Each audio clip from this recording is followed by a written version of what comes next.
ಪಾರ್ವತಿಯಿಂದ ಇನ್ನೊಂದು ಎನರ್ಜಿನ ಸಪರೇಟ್ ಮಾಡಿದ್ರು. ಹ್ಮ್ ಹ್ಮ್ ಹಂಗೆ ಗೊತ್ತಾಯ್ತು ಬ್ರಹ್ಮನ್ಗೆ ಹ್ಮ್ ನಮ್ಮಿಂದನೂ ಬೇರೆ ಎನರ್ಜಿಗಳು ನಾವು ಸಪರೇಟ್ ಮಾಡಬಹುದು ಅಂತ. ಹ್ಮ್ ಅಯೋನಿಜರು ಹ್ಮ್ ನಮ್ಮಿಂದ ಜಸ್ಟ್ ಏನಂದ್ರೆ ಯಾವುದೇ ಗಂಡಸು ನಾವು ಫಿಸಿಕಲಿ ಗಂಡಸರಾಗಿದ್ರು ನಮ್ಮಲ್ಲೂ ಕೂಡ ಒಂದು ಫೆಮಿನಿನ್ ಎನರ್ಜಿ ಫೆಮಿನೈನ್ ಇರುತ್ತೆ, ಎನರ್ಜಿ ಇರುತ್ತೆ.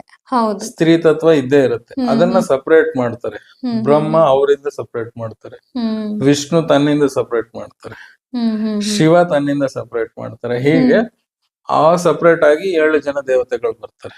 ಹ್ಮ್ ಅವರೇ ಸಪ್ತ ಮಾತೃಕೆಯರು. ಓ ಓಕೆ ಓಕೆ ಓಕೆ. ಹಾ ಹಾ. ಇದು ಆಕ್ಚುಲಿ ತುಂಬಾ ಜನ ಅನ್ಕೊಂತಾರೆ ಹ್ಮ್ ಅದು ಅವರ ಇದು ಅಂತ,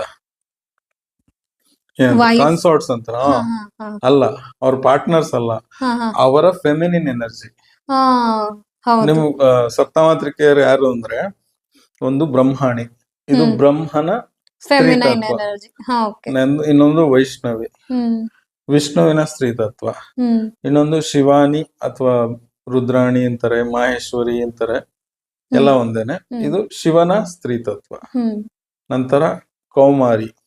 ಹ್ಮ್ ಕೌಮಾರಿ ಅಂದ್ರೆ ಕುಮಾರನ ಸ್ತ್ರೀ ತತ್ವ. ಕುಮಾರ ಅಂದ್ರೆ ಕಾರ್ತಿಕೇಯ. ಕಾರ್ತಿಕೇಯ. ಹ್ಮ್ ಸುಬ್ರಹ್ಮಣ್ಯನ್ಗೆ ಮೊದಲನೇ ಕುಮಾರ, ದೇವತೆಗಳು ಹುಟ್ಟಿದ ಮೊದಲನೇ ಮಗು ಮಗು. ಆದ್ರಿಂದ ಹ್ಮ್ ಕುಮಾರ ಅಂತ ಕರೀತಾರೆ. ಹ್ಮ್ ಅದಕ್ಕೆ ಕೌಮಾರಿ. ಹ್ಮ್ ನಂತರ ವಾರಾಹಿ, ಹ್ಮ್ ಇದು ವಿಷ್ಣುವಿನ ವರಾಹ ವರಹ ರೂಪದ ರೂಪದ ಸ್ತ್ರೀ ತತ್ವ. ಸ್ತ್ರೀ. ಹ್ಮ್ ನಾರಸಿಂಹಿ, ಹ್ಮ್ ಆಯ್ತಾ, ಅದು ನರಸಿಂಹ ರೂಪದ ಸ್ತ್ರೀ ತತ್ವ. ಸ್ತ್ರೀ ತತ್ವ.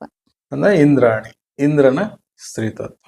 ಹ್ಮ್ ಸೊ ಇವರು ಮೇನ್ ಸಪ್ತ ಮಾತೃಕೆಯರು. ಹ್ಮ್ ಇವ್ರ ಜೊತೆಯಲ್ಲಿ ಕಾಳಿನ ಸೇರಿದ್ರೆ ಅಷ್ಟಮಾತೃಕೆಯರು. ಹ್ಮ್